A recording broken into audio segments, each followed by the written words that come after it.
At the beginning of this transformation, we see an old worn-out car marked by time, as if it has lost every chance of returning to the road. It is carefully placed on the table, like the start of a new story. Slowly and with precision, the process begins, one by one. The damaged and aged parts are removed. The wheels come off, the seats are taken out, and both front and rear windows are carefully detached from the frame. Not even the smallest details are left behind. The lights, doors, and inner structure gradually disappear, as if the car is being taken back to its very beginning. What looks like dismantling is actually the start of a rebirth.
After dismantling the car, a new and more delicate stage begins where the worker applies a paint remover to strip away the old worn-out layers. Left by time, the paint starts to peel off as if it is letting go of its past piece by piece. Special tools are then used to scrape away the remaining residue and clean every corner and detail of the body. With each movement, the true metal beneath begins to appear as if the car is slowly being reborn in silence and calm. This stage is not just cleaning, it is a process of revealing the true structure, preparing it for a complete restoration and a new life from the very beginning.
After dismantling the car, a new and more delicate stage begins, where the worker applies a paint remover to strip away the old worn-out layers left by time. The paint starts to peel off as if it is letting go of its past piece by piece.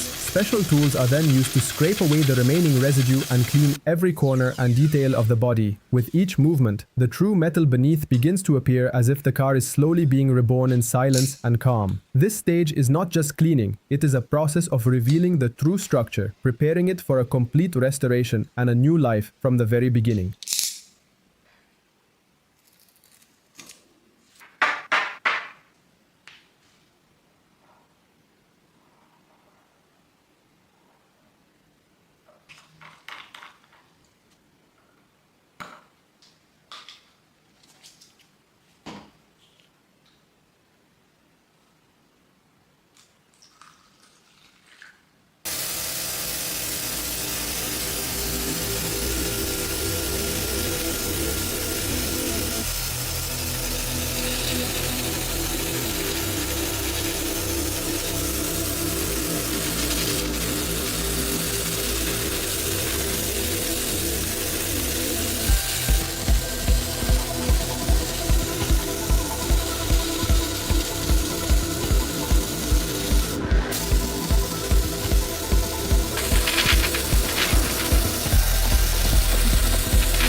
In this final stage, the car begins to reveal its true finished form after a long transformation process, as the entire body is carefully polished to remove any remaining imperfections and to smooth the surface into a flawless reflective finish. Special polishing tools move across every part of the car, from the roof to the sides and even into the smallest hidden areas, creating a uniform shine that enhances every detail with each motion. The car becomes more radiant, as if it is fully reclaiming its identity after completing every stage of its rebirth, ultimately revealing a perfectly polished, luxurious-looking vehicle as if it has just rolled out of a high-end factory.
In this final scene, the journey of restoration comes to life as all the separated parts are carefully reassembled to bring the car back to its complete form. Piece by piece, the frame doors, windows, and lights are installed back into their rightful places as if a scattered image is slowly becoming whole again. With every component fixed, the original shape returns, but with a completely renewed spirit. After all the stages of cleaning, painting, and polishing, the car now appears in its final breathtaking form, glossy, balanced, and refined as if it has emerged from another world, marking the end of its transformation and the beginning of a brand new life.